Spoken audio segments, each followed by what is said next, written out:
At 94, Hal Linden is finally breaking his silence about what really went on behind the scenes of Barney Miller. Grueling 20-hour shoots, on-set shouting matches, scripts handed out mid-filming, and a shocking role he turned down, one that could have made him wealthier than all his Barney Miller earnings combined. After decades of silence, TV's favorite captain is ready to talk. Born Harold Lipschitz on March 20th, 1931, in the Bronx, Hal grew up the youngest in a Jewish immigrant family. His father ran a small printing shop, and life during the Great Depression was tough, but full of culture, music, and dreams. Hal's passion for music took him to Manhattan's High School of Music and Art, where he fell in love with the clarinet and later the saxophone. He played in symphony orchestras as a teen, then switched from studying music to business in college, wanting to understand showbiz inside and out. To make ends meet, he played in dance bands around New York. Then came a fateful bus ride. Passing a water tower labeled Linden, he decided to change his name. Hal Linden was born, short, smooth, and stage-ready. Drafted into the Army in 1952, he played in the military band. But a night off changed everything. Watching Guys and Dolls in D.C., he felt an undeniable pull to acting. By curtain call, he knew this was his path. For a decade, Hal was Broadway's go-to understudy, stepping in for stars at a moment's notice. He juggled roles, ran between theaters, and built a quiet but steady career, while his family cheered him on from their modest Upper West Side apartment. Then, in 1958, opportunity knocked. After a backstage blow-up, a lead actor quit, bells are ringing. Hal, prepared and waiting, finally got his big break. With just a day to prepare, Hal Linden stepped onto the stage and delivered the performance of his life. The next morning, his face was in the New York Times. New York finally knew his name. That breakthrough led to more work, including a role in Anything Goes in 1962 alongside a young Barbra Streisand. But Broadway's love can be fleeting. By the mid-1960s, roles dried up and Hal took what he could get. He entered the world of industrial musicals, lavish shows performed for corporate events, no critics, no headlines, just applause from executives. In one, Diesel Dazzle, he played a carburetor, really. To keep going, he dubbed foreign films and sang jingles. If you've ever hummed good for Campbell's soup, that might have been Hal. Then, in 1971, came his shot at redemption. He was cast as Mayor Rothschild in a musical about the famous banking family. The production was chaotic. Directors quit, scripts changed, but Hal stayed the course. On opening night, he got a 10-minute standing ovation. That performance earned him a Tony Award for Best Actor in a Musical. At 40, after 2 decades in the wings, Hal Linden had arrived. On stage, trophy in hand, he joked, "It only took me 20 years to become an overnight sensation." Then came the twist. In 1972, producer Danny Arnold quietly watched The Rothschilds.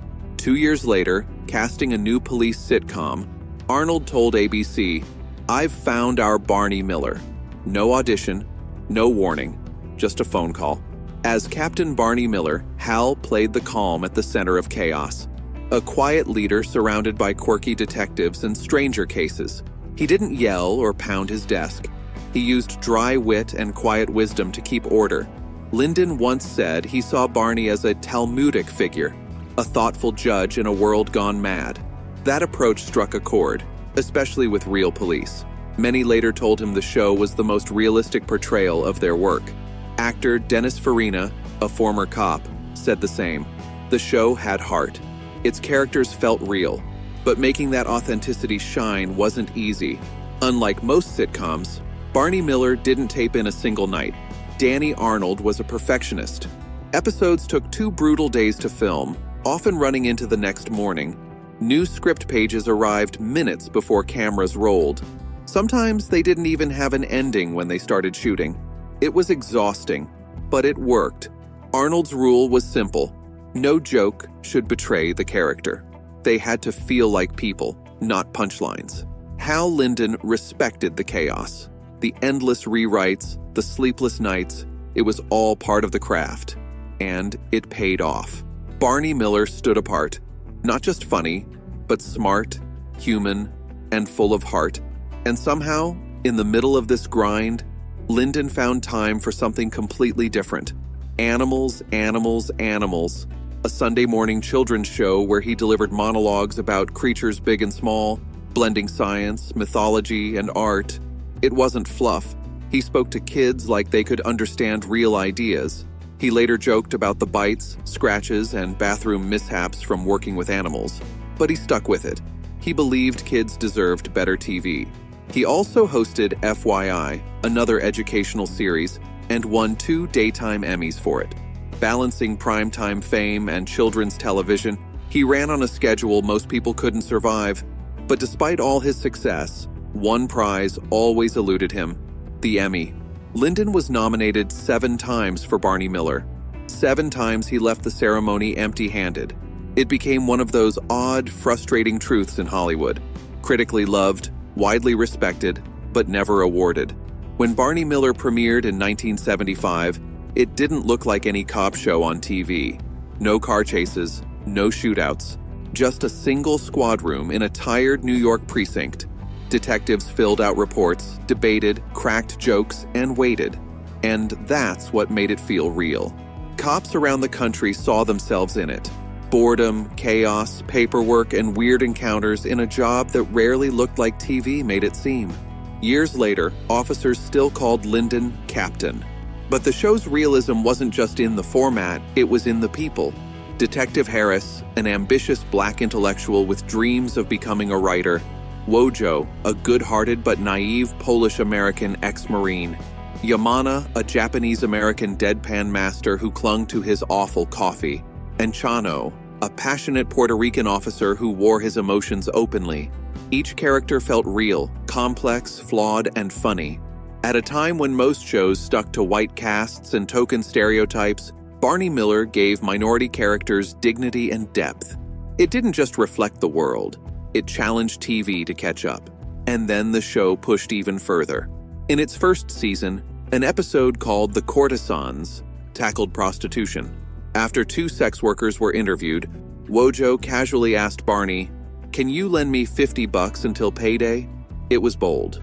A cop possibly considering paying for sex? That had never been done on network TV. The network slapped the episode with an X rating, almost unheard of for a sitcom, but the gamble paid off. Viewers tuned in, ratings soared. ABC, struggling in that time slot for years, finally had a hit. That bold Barney Miller episode about a gay character secured the show's future, proving audiences were ready for tough topics handled with humor and heart.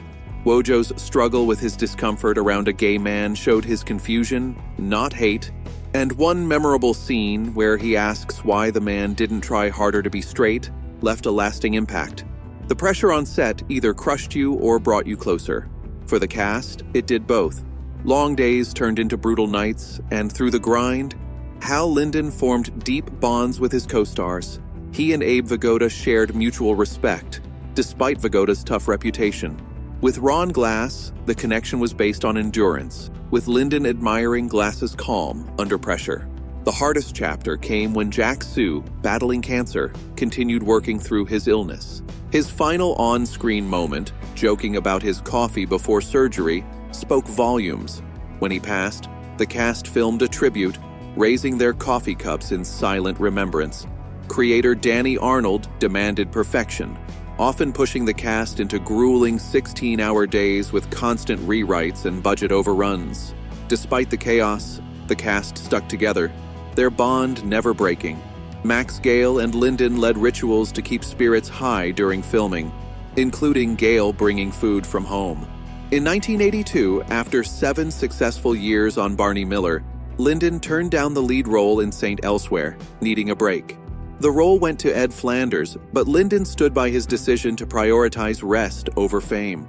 His post-Miller shows, like Black's Magic, Jack's Place, and The Boys Are Back, all ended prematurely, but he never stopped performing. In 2002, at 71, he returned to Broadway, earning praise for Cabaret, and in 2024, at 93, starred in The Journals of Adam and Eve. Linden's quieter film career included standout roles in Out to Sea, 1997, and You People, 2023. In 2011, at 80, he released his first album, It's Never Too Late, followed by live performances across Florida. Through it all, his wife, Frances, remained a constant. They met in 1955, married in 1958, and shared 52 years together. Frances, a former dancer, supported him during years of uncertain work. When she passed in 2010, Linden lost his biggest supporter and always considered their marriage one of his greatest achievements. Despite the challenges of balancing Barney Miller with family, Linden remained close to his children, Nora, Ian, Jennifer, and Amelia. Born Harold Lipschitz in 1931 in the Bronx, Linden's Jewish immigrant upbringing influenced his calm portrayal of Captain Barney Miller. He stayed involved in Jewish causes, serving as spokesman for the Jewish National Fund. Linden's Barney Miller co-stars also had notable paths. Ron Glass, beloved as Shepherd Book and Firefly, passed in 2016. Abe Vigoda, known for his death hoax, passed away in 2016 at 94. Max Gale, who played Wojo, won a Daytime Emmy in 2018 and remains close to Linden. Steve Landesberg, who played Dietrich, passed in 2010. And Gregory Sierra, who played Chano, passed in 2021 after battling cancer. Please subscribe to our channel for more videos, and don't forget to press the bell icon.